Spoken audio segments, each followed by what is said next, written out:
Good evening, everyone. For those that is evening here in the GTA, I'm Brian Atkinson, and I'm honored to serve as the board chair of Defeat Duchenne Canada. And thank you for joining us this evening.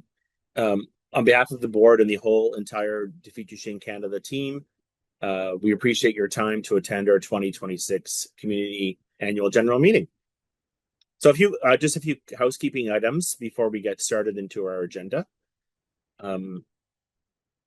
You've been placed on mute to ensure the consistency of experience for individuals. So if you have a question that you'd like to pose to individuals speaking, please feel free to post your question into the chat. The chat's being monitored by our awesome national team, and we'll make sure we can answer that question. The recording of this session and the 2025 impact report will be emailed to you next week. And we encourage you to share that with your family, your circle, to understand how we're working together as a family of families in our community to defeat Duchenne. And then the last thing would be the impact report. So speaking of which, the highlights we're sharing this evening are also outlined and captured in this report, which is a fantastic job. So kudos to the team at the national office who put this together. The link has been posted in the chat in both English and French. And a copy, as I said, will also be emailed to you along with the recording for you to share with your family and friends. It tells the story of our remarkable progress as a community, as a family of families, and everything that we've achieved together in 2025, and helps others to understand the impact of the work that you're all helping us make possible. So our agenda for this evening, we always like to start our meetings with our why. We also start the board meetings this way. So why we get together, why we focus and work as a family of families. So Nicole Fadislova will be sharing her story, which she'll come on in a few minutes to do that. Then we'll hear about our 2-year highlights for our 2024 to 2028 strategic plan. So we are our second year through our strategic plan. And Nicola, our executive director, will be sharing some details about that. We're going to hear about our finances from our treasurer, Richard Beattie, and our investment update from Dale Cheeseman, who is on the investment committee. So we'll find out how the endowment fund is performing. Then we're going to talk a bit about, Nicola will be joining us to talk about the role ahead.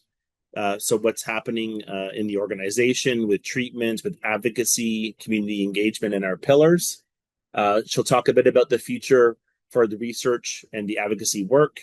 And then we'll close with updates to our board directors and our committees. So we'll be welcoming some new board members this coming year and saying goodbye to some existing board members. But as I joked with the board, it's like Hotel California. You can check out, but you never leave. So a lot of our board members are staying on and performing on committees to help us with our mission. So that's really exciting. So I'm going to pass it over to Nicole now for her to share her personal story. Nicole, I really appreciate you taking the time. I'm honored to introduce you to share your story, which is you're going to share a deeply personal poem, I believe, with our community. And your story, like some other family stories out there, grounds us in why we're here and why our work is so important. It's nice to see you again since the Family Forum. I'll pass it over to you, Nicole. The floor is yours. Thank you, Brian. I hope you guys can hear me well. I'm just in the car outside of okay, awesome. So I wrote this story 1 year post-diagnose, and it was part of the shoe project we have in our community, where I was guided with experienced writer Helen Rolfe, and she helped me to express my feelings and emotions into this story. So it was very therapeutic experience for me, because we were in a very safe place with a group of women, and we all shared our sorrows, and then this story has came out. So I'll get into it. It's called Hard Shell. I sat on the bench in awe. They were skiers swooping down the hill everywhere I looked. I watched the Poma lift whisk away the next person in line. How would I ever hang on by myself? Ouch, Daddy, that hurts, I said as he snapped the buckles tight on my thrift store ski boots. You're ready, he replied with a smile. I stumbled forward like an astronaut on a different planet. This was my Czech introduction to the sport, that would become my life's helm. 2 decades later, I sat on a different bench, this time at the Lake Louise ski hill. My fiancé adjusted my boots since I couldn't reach the buckles over my pregnant belly. "Are you sure you want to ski?" he asked. I nodded, grateful to be there. 4 weeks later, my precious son Ollie would be born. I used to quantify difficult times by saying, "This is the hardest moment." Whether it was skiing my first Black Diamond run, writing exams, arriving alone in Canada, or giving birth, I surpassed each experience by thinking that things could not get any more onerous, until the next difficulty arrived, and the next. Before my daughter was born, I was thrift store shopping for Ollie's first pair of ski boots. My mind flashed forward to a day yet to come, skiing at Lake Louise with my family, kids yipping and yelping on their way down the perfect run. Then life presented its next hardest moment. On July 9, 2022, doctors shed light on a hidden part of my son's being: Duchenne muscular dystrophy. With those words, the images of our future dissolved into tears. We grieved for a long while after that day. I cried for hours in darkness on the bathroom floor, numbed with heartache and pain, convinced I could never be happy again. But slowly, gentle encouragement seeped in and somehow pulled me up from that cold floor. Finding joy in the smallest things and simplest moments became the necessary fuel to mend my broken heart.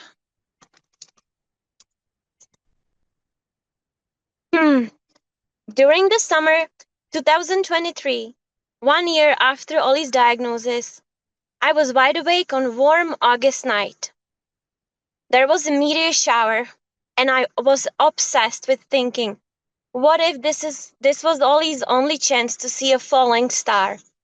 I could not let the opportunity pass. "Ollie," I whispered, "wake up." I stroked his sweaty curls, and he opened his eyes. "There's a meteor shower outside. Do you want to watch it with me?" He reached out his arms to be picked up. His 4-year-old superhero mind envisioned explosions and cars strewn through the air as we stepped into the night. Ollie scouted for monsters. He was nervous and excited, but trusted me to guide him on this adventure.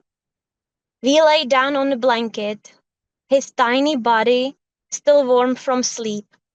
I snuggled in and smelled his damp little head, tucking him even closer. A falling star appeared. "May this moment never end," I wished. It lasted all of 5 seconds, when Ollie realized that the meteor showers were not of the superhero sort. He wanted to go home, away from the monsters. That August night is imprinted on my heart, alongside all of the other family memories we have created. I have my son here right now, and he has me. This is what makes our life joyful. Like any ski run, we never know what lies ahead. Conditions might be perfect, or they may surprise us. It is the hard, reliable shell of a ski boot that helps navigate those sudden turns and that I lean into when needed. As with the Poma lift on my first day of skiing, I will hang on. And that's it. Nicole, thank you very much for sharing your story. I remember hearing your story at the family forum, and it was so nice to hear it again. You sharing your story. It just reminds us, it's deeply meaningful to all of us to remind us of the strength, love, and purpose that drives our mission to defeat Duchenne. And thank you for taking the time to be with us this evening and share the story. Thank you very much. It's beautiful. Thank you for having me. Thank you. You're welcome. Thank you. So before introducing our executive director, Nicola Warsaw, I wanted to acknowledge and thank Lisa McCoy for her leadership during the first part of 2025. Many of the accomplishments we'll reflect on tonight were made possible through her dedication, support, and we're very grateful for her contributions. In September, we welcomed Nicola as the executive director, and Nicola's no stranger to the organization. Nicola came in and worked on some contract work with me before she applied and was a successful candidate for the executive director role. She is a former employee of the team itself. She's a Duchenne mom. She not only brings her perspective, but she also is deeply involved with our Duchenne community for many years on both a national and global level, helping to drive research, improve care and advocacy for families living with Duchenne muscular dystrophy. And she's a scientist at nature and background. So she brings that scientific knowledge to her role every day and her passion as a mom. So Nicola, over to you to talk about the next part of our agenda, our 30th anniversary. Thank you so much, Brian. And Nicole, I don't know if you're still there, but I just wanted to say that it takes a lot of courage to share a story that's so personal to you. And I just want you to know you're not alone, and your story is a beautiful reflection of so many of our own. So thank you so much for doing that. I know it's not an easy thing to do. So thank you. So I'd like now jump into our Defeat Duchenne Canada story, which began in 1995 when our founder, John Davidson, pushed his son, Jesse, across Ontario to raise funds and awareness for Duchenne muscular dystrophy. Last year, we celebrated our 30th anniversary, and to mark this momentous milestone, John returned to the road once again, walking 30 kilometers along his original route from St. Thomas to London in Ontario. This journey must have brought not only an immense physical challenge for John, but also an emotional one. And it was wonderful to see John surrounded by his community of supporters, old faces and new faces, and raised more than $55,000 so we here at Defeat Duchenne Canada can continue our mission and work to support families across Canada.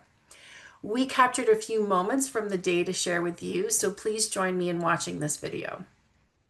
This is the year that Jesse Journey is going to give out its $20 million to research. Okay, so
Thank you. What an amazing video, a really powerful story, and such a lovely video. And I know this year at our work this year, we swore that we were going to walk the 30 kilometers next year. And it's unbelievable, John, that you were able to do that again. You are an inspiration to us all. The legacy you've built over the past 30 years extends far beyond the funds raised and the research supported. It's about the connections you've made, the people who stand by you, and the hope that you've given so many. On behalf of not everyone, not just our Defeat Duchenne Canada family, but all of our families, thank you so much, John. It is now my pleasure to present to you highlights from last year, 2025. 2025 marked the 2 year of our 4-year strategic plan, where we built meaningful momentum across our 4 strategic pillars: research, advocacy, education, and community engagement, family support. Research continues to remain at the heart of our mission. And as John mentioned in his video, this year we surpassed $20.3 million invested in Duchenne research. Sorry, next slide. Please, thank you. And we funded more than 85 projects worldwide. Last year alone, we invested just over $1.2 million. We also started our 2026 grant process, and last year we received 20 applicants from across the globe. And after careful deliberation by both our research and our family committees, we were able to approve 3 new projects that have started this year in 2026. And these 3 projects include funding or investigating how to deliver gene therapies more effectively and safely, developing tools to address bullying and social challenges faced among young people with Duchenne, and funding therapies that go beyond the muscle and improve cardiac health, which we have heard from our families is an important outcome. So we've come a long way in 30 years in research in Duchenne, and there is so much more hope today than there has ever been. But this also means that our advocacy work must ramp up to ensure Canadians can access these new therapies. Next slide, please. October of last year marked a momentous milestone. Our community, Health Canada approved the first treatment for Duchenne muscular dystrophy, AGAMREE, which many of us know it's called vamorolone. This was made possible because of our generous donors who enabled us to make a large investment in 2021 to fund the clinical trials that were in Canada. It was also possible because of the hard work and dedication our clinicians in conducting these trials, the collective advocacy efforts of our community, and most importantly, the individuals and families who dedicated their time and efforts to participate in the studies. This is what happens when a community comes together, aligned under one purpose. Everyone here has played a role in helping to make this happen, and for that I thank you all. We still have much work to do though, but this has given us great hope of what we can and will accomplish together in the future. Next slide, please. With the approval of vamorolone, our advocacy work is more important than ever. A Health Canada approval is only the beginning to equitable access for our treatment in Canada. So the second half of last year, we focused on preparing our advocacy efforts by launching a webinar series with training and tools to mobilize families to advocate for timely access to medicines in Canada. Defeat Duchenne Canada represented our collective voices and perspectives to the Canadian Drug Agency, CDA, and the National Institute of Excellence in Health and Social Services, the INS, responsible for recommending treatments for reimbursement across Canada. And I also want to take a moment to thank all the families and individuals who took the time and effort to share their voice and stories with us. I also would like to thank our volunteer advocacy committee members. Their input is of great value and helps us focus on what matters most to our community. So thank you. Next slide, please. Community engagement continued to grow in 2025 as we built a national network of families, donors, researchers, and healthcare partners. The Walk to Defeat Duchenne, our signature national event, brought 33 teams together from coast to coast and raised $192,000. And I want to thank all of the families who participated last year And a special call out to Drew Bonin's Jacob's Journey team, who raised more than $29,000. That's amazing. Thank you so much, guys.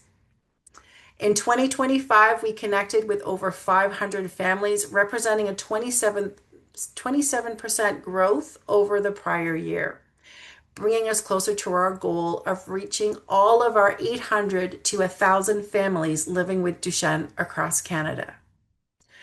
Through storytelling and annual giving, families like Jenna, Henry, Braden helped amplify our journey living with Duchenne, while donor generosity, including successful Giving Tuesday, raised more than $182,000 throughout the holidays. And finally, the month of September, as most of you know, is our Duchenne Awareness Month. And on September 7th, families and organizations all over the world celebrate World Duchenne Awareness Day. And last year in Canada, we celebrated by lighting up 24 major landmarks across our country in red and shared our personal stories. And I would like to give a special thank you to Saja and Matt for sharing theirs. Next slide, please. Education and family support remains central to our mission. And last year, our 2025 Toronto Family Forum was a huge success, thanks to our partners, Holland Bloorview Kids Rehabilitation Hospital and the Hospital for Sick Kids. We brought together 286 in-person and virtual attendees for a weekend of education and connection. We also introduced for the first time specific programming for teens and kids, giving parents space to focus on learning and connecting with each other. We also introduced an expert expo connecting families directly with clinicians, researchers, and drug developers. We also launched our updated emergency care materials so families can access critical, life-saving information at their fingertips in the case of an emergency. And all of this has been made possible thanks to a dedicated staff working tirelessly behind the scenes. Next slide, please.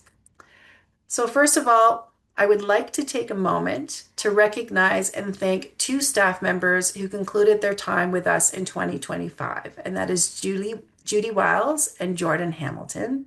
We are grateful for their contributions, and I wish them every success. But I would like to now introduce or recognize our current growing team.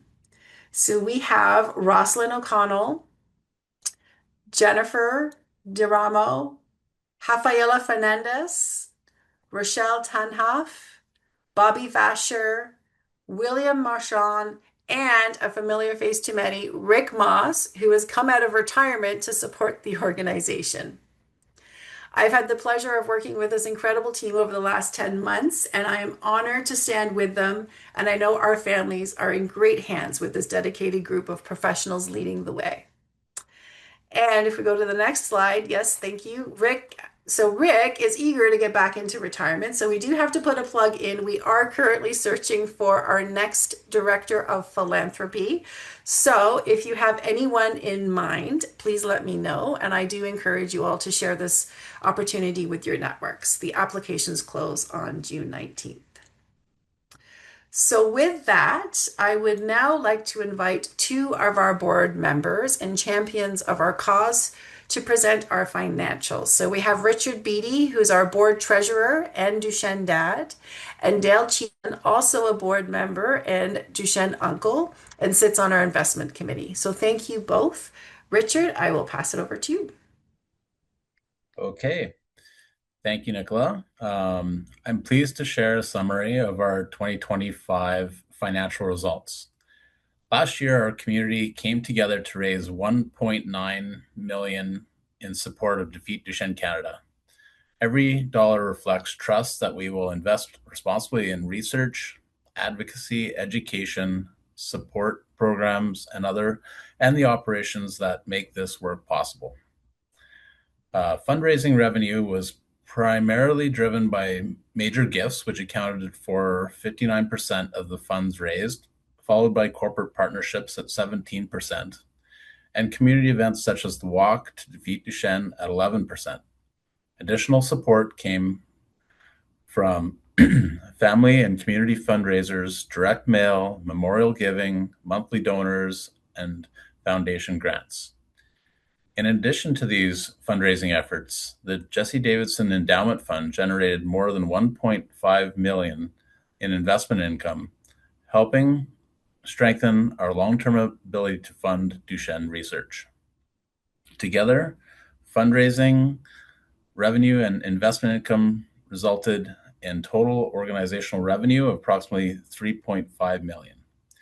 In addition to this, there was approximately $1.7 million that was received under research funding and milestone agreement, to total of the 5.4. On the spending side,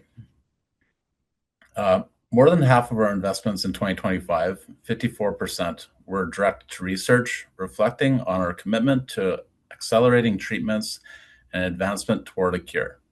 A very important achievement in a year where we had contributed over $20 million now to research. We also invested in education, family support, advocacy, and the people and systems that make this possible across Canada. We are deeply grateful to every donor, partner, volunteer, and supporter who make this work possible. Your generosity is not only funding programs, it is creating hope for families like mine. We are pleased to report that our annual independent audit was successfully completed by KPMG, providing assurance that our finances are managed responsibly and in accordance with the highest standards of accountability.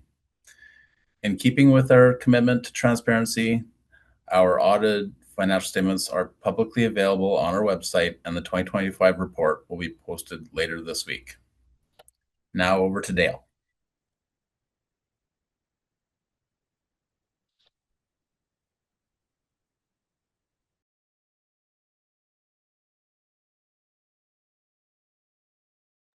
Do we have Dale?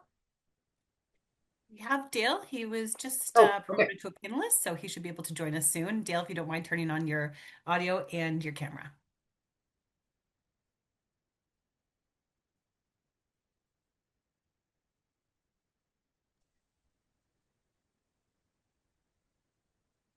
There. Can everybody hear me? Yep, we can hear you great. Yep. Thank you. Hello, everybody. It's amazing how fast time is flying. It seems like yesterday we were celebrating the big anniversary year. But anyways, it's great to see everybody again. We can push ahead to the next slide. And so I'm happy to report on behalf of the investment committee that the fund is enjoying some good performance again over the past year. When we met up a year ago, the fund value was just shy of 13 million, as you can see there. And as we sit now, the fund value is just above 14 million. So it's enjoyed a performance of about 11% over the course of the past year. And on a year-to-date basis, it's up 6%. And we're still enjoying a very nice number over the last decade plus since the inception of the fund of around 8.9%. The chart below again is sort of a continuation of one I showed a year ago. And the descending line more or less represents the net contributions of the fund. And you can see that that's flat line now, implying or meaning that the fund has now exceeded its initial contributions from the amazing work of John and Jesse all those many years ago, and continues, of course, to increase in value and providing a nice buffer for the to support the mission of Defeat Duchenne. On to the next slide, please. So at the bottom here, you have a more traditional return profile. Excuse me. Which shows the upward trend line since about 2022, when we had a bit of a dip in the investment portfolio when the markets went through a tough time back there. But as I said, the fund returned about 1.2 million in terms of a dollar return in 2025. And on a year-to-date basis, we're already up about $800,000 again. So again, that this fund continues to perform well for us, provides, again, a nice safety net, so to speak, for the organization, providing research funding in support of our mission, and also, adds as a nice complement to the amazing work that Nicola and her team continue to do in support of our overall mission. That's all I have on the fun. But before I pass it on to the next speaker, as I always like to do, shout out to my nephew, Lucas. Lucas is graduating from high school in a few weeks. So congratulations, Luke. Keep up the great work. And I can't wait to see you again. Back to you, Brian. That's awesome. It's actually back to me. Nicola, thank you. Yeah, no, it's good. Congratulations, Lucas. That's amazing. Well, thank you, Richard and Dale, for the updates. The organization is in a great place, which brings me to our vision for 2026. And 2025 marked a year of change and transition, but the future here at Defeat Duchenne Canada has never looked brighter. My decision to take on this role was not something that I took lightly. And as a mother of an adult living with Duchenne, I walk this journey alongside you every day. And like you, I am determined to build a better future for our loved ones. Earlier this year, we had a board and staff retreat where we spent 2 days taking a deep dive into our strategic plan. Since we are halfway through our 4-year plan, it was the perfect time to pause, reflect, and prepare for the future.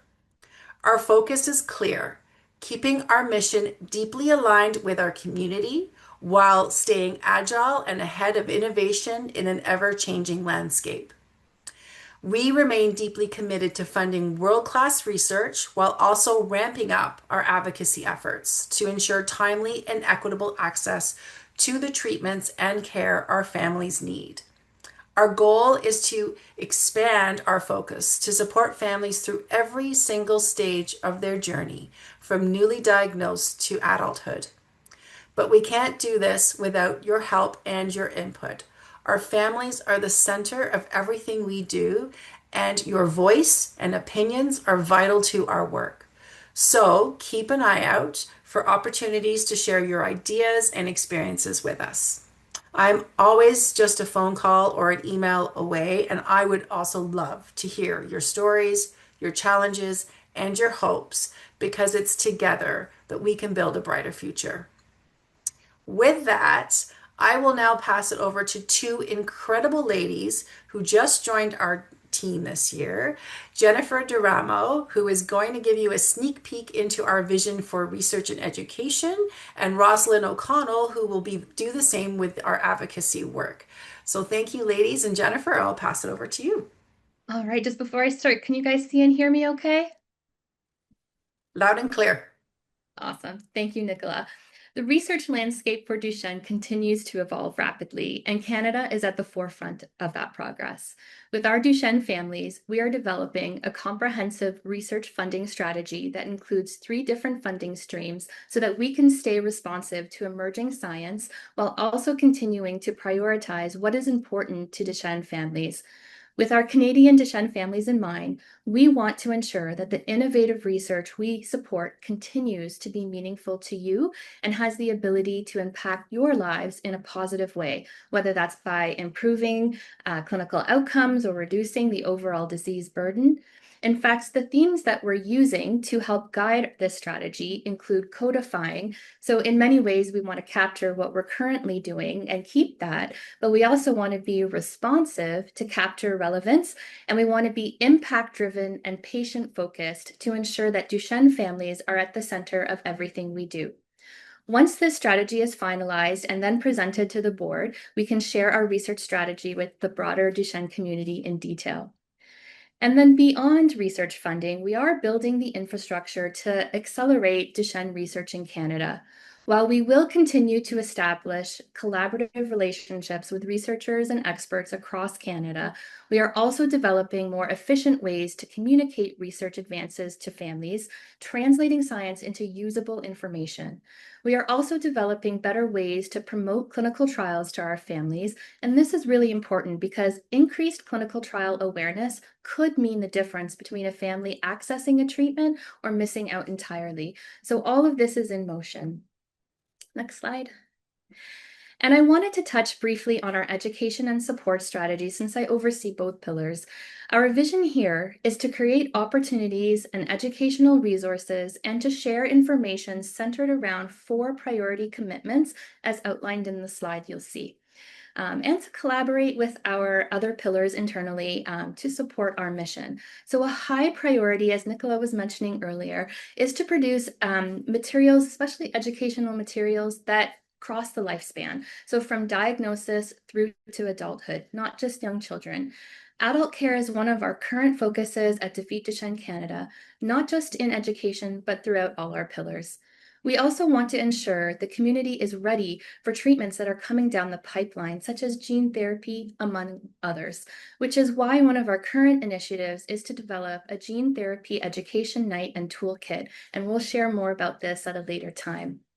So in this slide, responsive refers to ensuring that we are providing educational resources that keep pace with a rapidly changing treatment and clinical care landscape. And empowerment here refers to ensuring that we are providing families with helpful tools and resources that will empower them with knowledge and allow them to feel supported and make informed decisions about their care or their child's care. And then, of course, connection, referring to ensuring that we are allowing families to connect and supporting each other and making sure that relevant healthcare providers are also working with us so that no family feels alone or unsupported. And with that, I'll turn things over to Rosalind to talk about advocacy. Thank you, Jennifer. And hopefully everyone can see and hear me as well. So from an advocacy perspective, this is also a pivotal time for the Canadian Duchenne community. New treatments, advances in research, and a growing awareness among policymakers of the unmet need in rare diseases, including Duchenne, are bringing more hope than ever before. Over the past year, as Nicola mentioned, Canada approved its first Duchenne-specific treatment, Agamree, also known as vamorolone, and clinical trials for other potential treatments continue to move forward. There's also a growing recognition of the need to support individuals and families at every stage of the Duchenne journey, from diagnosis through adulthood. And before we move on, I'd like to share some exciting news. Next slide around, that was just announced yesterday. Italfarmaco's new drug submission for givinostat has been accepted by Health Canada for priority review. So while the therapy still requires Health Canada approval, this is an encouraging milestone and reflects continued progress being made in the Duchenne treatment landscape. So for more information and updates, please visit our website. So what does this new landscape mean for Defeat Duchenne Canada? It means that we need to revisit our advocacy priorities. However, as Nicola mentioned earlier, it's important that our work is guided by what matters most to you, our families and community members. While we've identified 3 key advocacy priorities here on this slide to help focus our efforts, these priorities are not set in stone. Your feedback, experiences, and perspectives will shape and strengthen them as we move forward together. Strong advocacy begins with a strong community. Our goal is to build an informed, engaged, and connected network of patients, families, clinicians, researchers, and advocates who can work together to drive positive change. This includes providing education and resources, creating opportunities for community members to share their personal experiences, and strengthening relationships with partners and government decision makers. By working together and speaking with a united voice, we can help shape policies, enhance care, and advance access to new treatments. Another priority is ensuring that all Canadians living with Duchenne can benefit from advances in research and medicine. Canadian families have helped drive Duchenne research forward and should have access to the very therapies their contributions have helped make possible. Access to clinical trials and treatments should not depend on where someone lives. In the past 2 months, DDC has engaged or met with Health Canada, Canada's Drug Agency, and INES in Quebec. Beginning tomorrow, we will also start a series of meetings with provincial drug plans across the country. These conversations are critical to ensuring that the needs and experiences of the Duchenne community are heard. While new treatment options are important, they are only one part of the Duchenne journey. Earlier diagnosis, adult care, and access to comprehensive multidisciplinary care can improve outcomes. So in closing, by strengthening our community, improving access to treatments, enhancing diagnosis and care, we can help individuals with Duchenne live longer, healthier lives. And with that, I'll turn it back to Brian.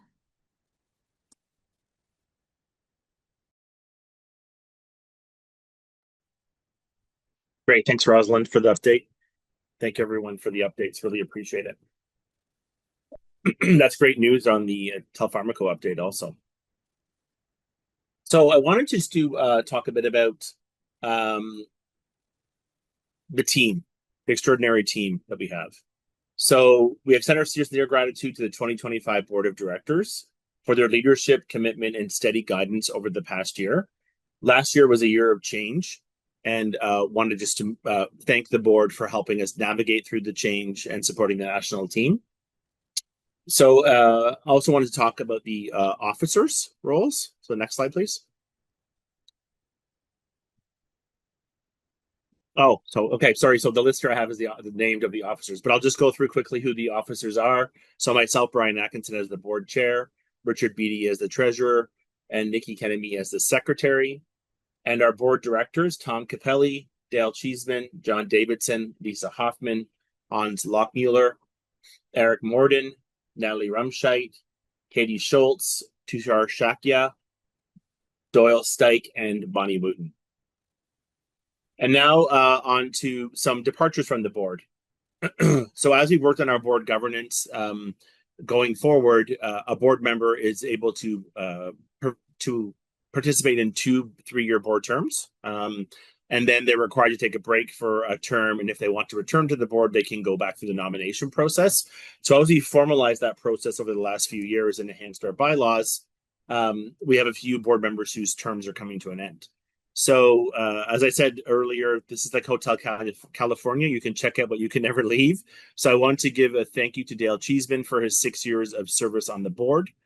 Dale will be happily staying on our investment committee, and he's provided great value on the investment landscaping, helping us protect and support our investments overall and the endowment fund. Dr. Hans Lochmuller, who's a dedicated scientist and physician in the area of Duchenne muscular dystrophy, has spent 6 years on our board also, so 2 terms. So thank you, Dr. Hans, for your support. I know you will still be involved. You were also supported on the RFAC previously in the research committee, so we appreciate your support on that also.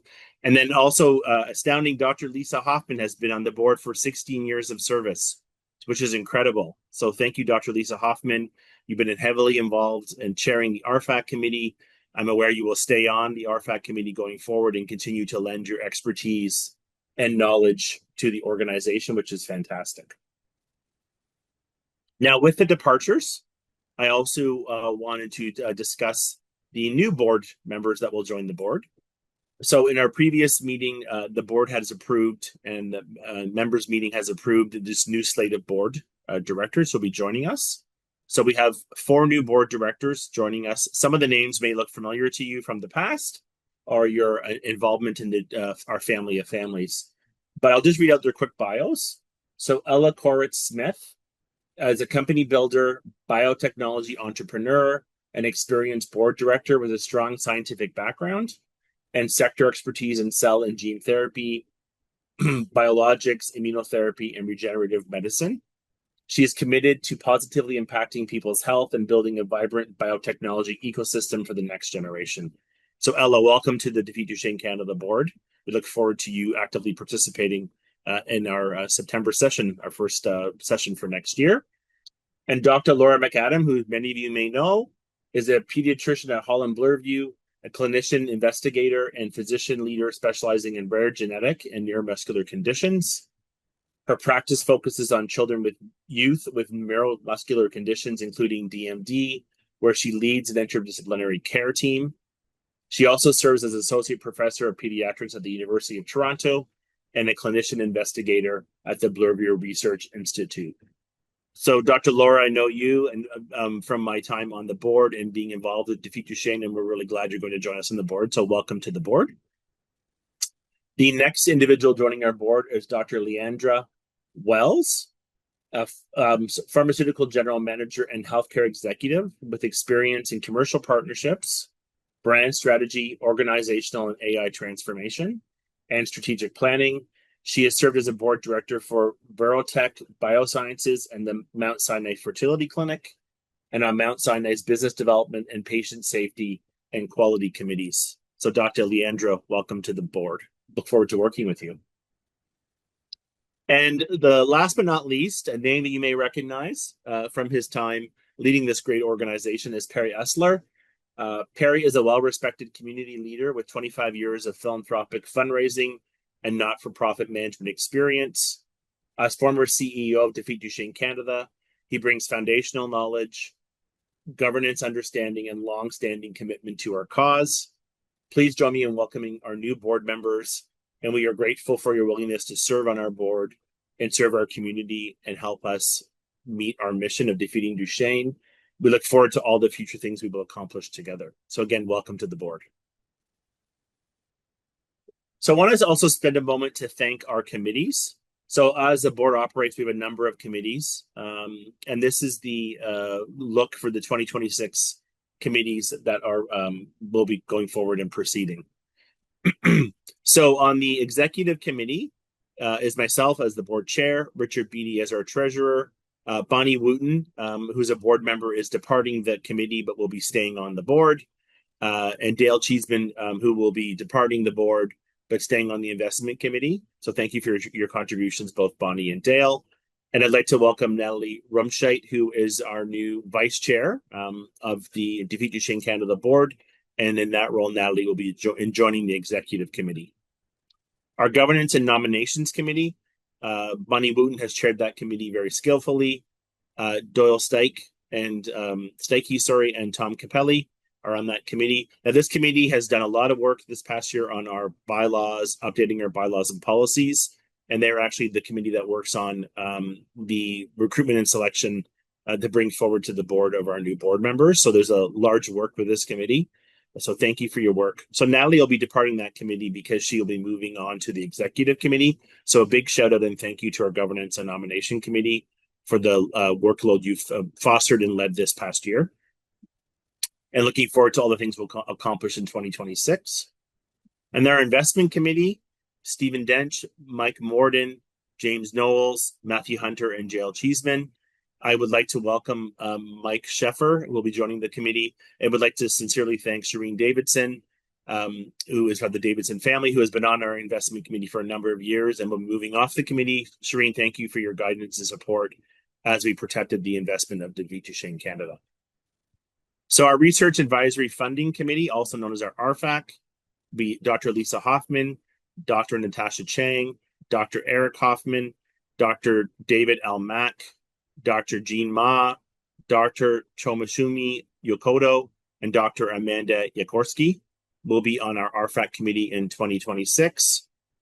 And our Defeat Duchenne Family Advisory Committee, which play an important role as they provide their experience and their lived experience with Duchenne as inputs to the research that we provide support to. Lori Power, Carrie Denisiuk, Nicole Matheson, Kasha Mitten, Darlene Morden, Eric Morden, and Rachel Wazowski. So I just want to take a moment to pause and thank our 2026 committees and also our board members who are returning for 2026 and the board members who are departing. Again, a sincere thank you on behalf of the family of families of Defeat Duchenne and the board for your contributions. And we'll be sending you a recognition award through Courier to acknowledge your support of such a great organization and a great cause. Okay, so my part is done of the meeting. I'm going to pass it back over to our fantastic executive director, Nicola, to see us through to the end. Over to you, Nicola. Thank you, Brian. And just to preface, we've been in a board meeting for the last hour and a half as well. So it's been a very, very long evening for many of us. So I appreciate you all staying on and for this piece and celebrating what we've accomplished last year, but also creating that hope and looking forward to what we have in the future. Brian, thank you so much. Really appreciate your leadership. You're welcome. This is my third jug of water. I know. I have my family of families mug. There you go. That, but so I do want to take a moment too to once again thank Dale, Hans, and Lisa. You are going to be very, very missed on the board, but I do know that you won't be far away. So I'm thankful for that as well. And I also want to take a moment to welcome our new board members. I'm really, really excited to have you joining us and really excited for your contributions and where we take this into the future. So thank you so much. So I will go to also want to thank our speakers as well. So Dale and Richard, thank you so much. Nicole, I think Nicole may have left us, but she did an amazing job. It's never easy sharing your story. It's very emotional, and we all carry that emotion, and we feel it, and we're really thankful for her for doing that. I do want to say to our community, so our families, our researchers, our advocates, our donors, healthcare professionals, and partners, your dedication to the reason why we show up every day. Tonight is a celebration of what we have built together and a commitment to building a brighter future ahead. We still have a lot of work to do, and we won't stop until every Canadian living with Duchenne muscular dystrophy has equitable access to the treatments, care, and support they need. And the only way we can do that is if we stay connected. So if you're not already subscribed to our monthly newsletter, I encourage you to visit defeatduchenne.ca and sign up for the latest on research, advocacy programs, and community events. And as I mentioned earlier, please feel free to reach out to us directly anytime. We are here for you, and we are here to listen. Your stories and experiences are the heart of what we do, and they guide our mission every single day. Social media, so be sure to follow us on Facebook, Instagram, X, LinkedIn, and YouTube at Defeat Duchenne. Share our stories, share your stories. By amplifying our voices together, we will go further. So with that, Sorry, Nicola, should we just do one more plug for the family farm, which the registration just opened? Oh, yes, thank you. Yes. Yes, registration just opened for our family forum. And exciting, we're holding it in Halifax this year. So I really hope to see all of you in Halifax. Please reach out to our team if you have any questions about the programming, how to get there. We're here to help. But yes, really exciting. Thanks, Brian. And there'll be a remote option too, right? For people that there will be a remote option, Fantastic. absolutely. Right. Yeah, and we will. We also have a program in place for families who may have barriers to getting to our forum as well. So please reach out and find out more about the programs that we may offer to help you get there. Okay? Super exciting. Yeah. So thank you all. Really appreciate everyone staying online tonight, and I wish you all a very good night.